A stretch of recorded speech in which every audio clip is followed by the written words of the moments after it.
Yan yung akyatan naman sa mga pasero rito. Yan. Ninoy Aquino Station ito. Sa may Paranaque. Santo Niño, Paranaque. Ito yung pa-Manila. Oh. Coming here. Come on, baby. Let's go, let's go.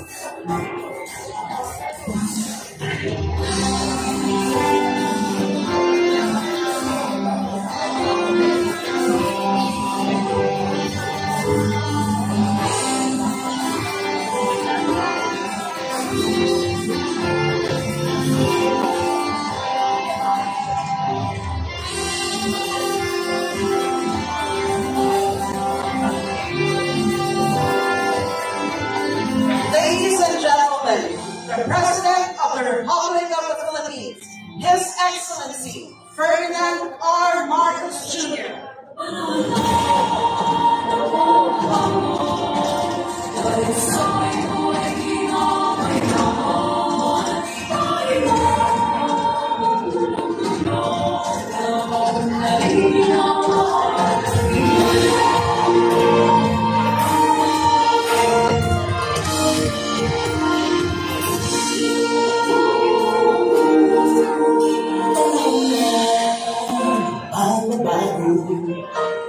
Sa ito ay kinakailangan tayo na magtulong na maging ang mahal.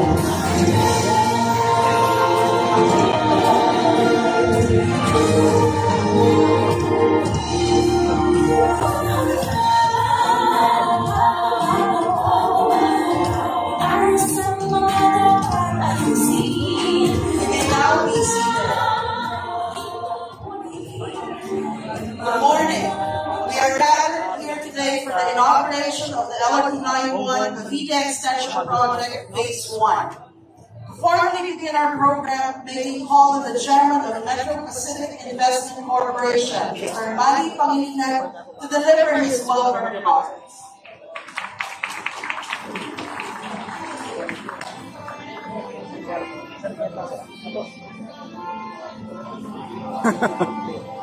Kuya Sen, thank you. Salamat. Kumulay eh.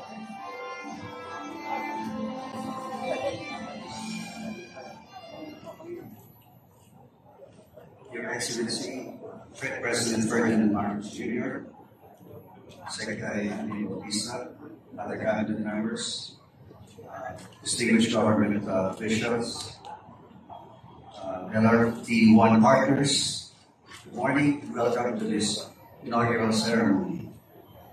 I would like first to thank the President for taking the time to join the fellowship of this event today. There is a quote that gets posted occasionally in social media, attributed to the then mayor of Bogota, now President of Colombia, Kuya Sen, thank you. Gustavo Petro. He said, "A developed country is not where the poor own cars, it's where the rich ride public transport." This remark is germane to this inaugural ceremony, and it's ready to prove it. Andito na si Pangulo, bro. Andito na. Japan, Hong Kong, or Singapore. And as I understand, we're still some ways from achieving that. Today, we made a consequential step towards the future, which offers respectful public transport for our people. This extension, besides carrying additional 80,000 passengers each day, cutting commute by 30 minutes, will give back precious time to our commuters, time as parents and spouses, more time for productive work rather than traffic, time that adds quality of life itself. Mr. President, this milestone is a testament to one of your enduring commitments to our people, ensuring that every Filipino, regardless of where they come from, has access to reliable and efficient transportation. After all, access to transit goes beyond convenience. It is also a matter of putting dignity to riding public transport. I'd also like to thank our partners, JICA, Ayala Corporation, Sumitomo, thank you, and our dedicated teams at the Light Rail Manila Corporation. Finally, perhaps its public-private enterprise can be regarded as essentially a public service, reflecting a commitment to improving lives one milestone at a time. The notion of public service is best captured by one of India's great leaders in his inauguration as the first Prime Minister of India, and that was Prime Minister Nehru. To paraphrase him, his service to our people means the service to millions who suffer. It means ending poverty and ignorance and disease and inequality of opportunity. The ambition of the greatest man of our generation has been to widen tears from every eye of our people. That may be beyond us to complete, but as long as there are tears and suffering, our work will be far from over. Thank you, Mr. President and the First Lady, who allowed me to be here for your presence. Thank you all for celebrating this milestone event with us. I wish you all a Merry Christmas and mabuhay ang bagong Pilipinas. Thank you, Mr. Pangilinan. To give us a bird's eye view of the project with an audiovisual presentation, may we call on Transportation Secretary Jaime J. Bautista. Yes, yes, yes.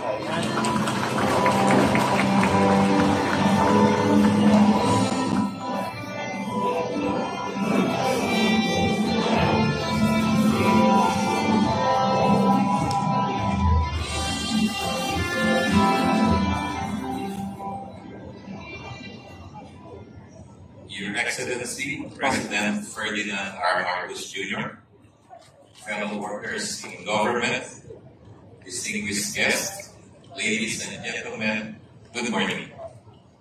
Today's opening of the south extension of LRT Line 1 marks a significant milestone to this first elevated railway inaugurated during the administration of our President's father, President Ferdinand E. Marcos Sr.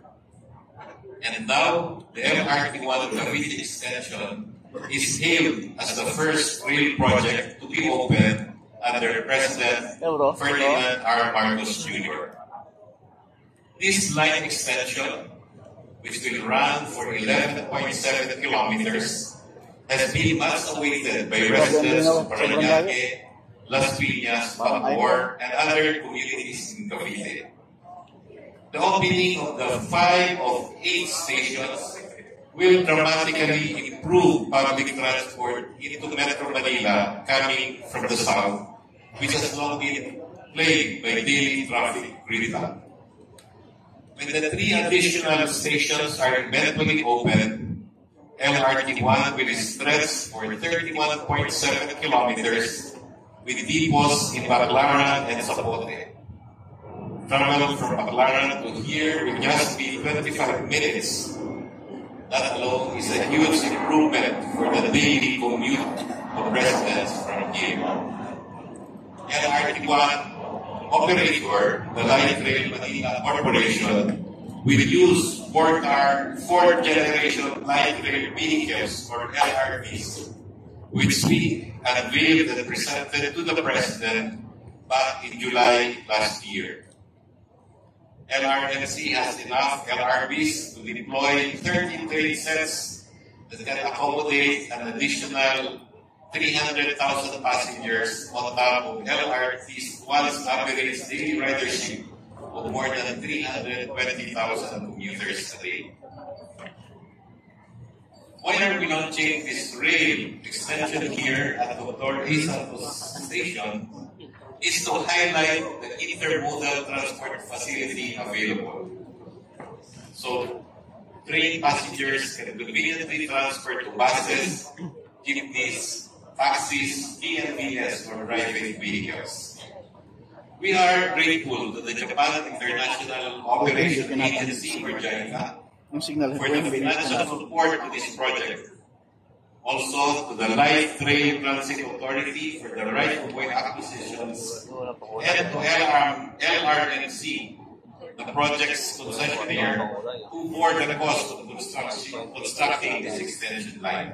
We anticipate the early completion of the last 3 stations, Las Piñas, Zapote, and Yogi Bacoor, Cavite, to be able to extend the benefits of efficient, comfortable, and affordable train rides to more communities south of the metropolis. As we have often said, these rail projects are game changers in our effort to transform the country's transport system. They generate jobs and livelihood for those residing within or around project sites. They steer economic activity through a ripple effect in various sectors.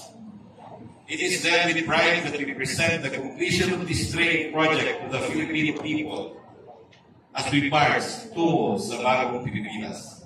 Magandang umaga po at maraming salamat.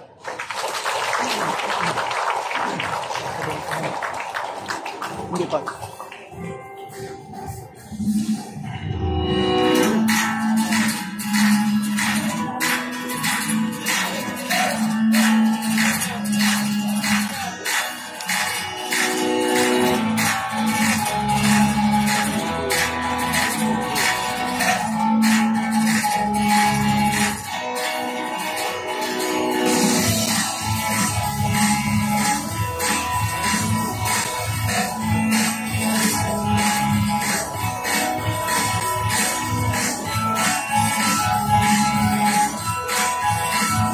Wow, nakakamiss naman, oh.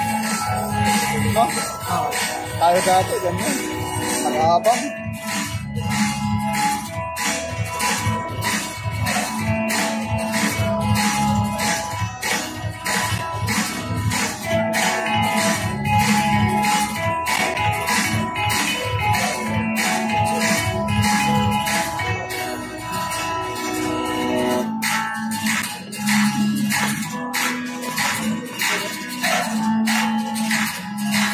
Kamay ko, nanginginig, oh. Bro.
Thank you, Secretary. At this point, we shall now proceed with the unveiling of the station marker at the Doctor's Annex Station.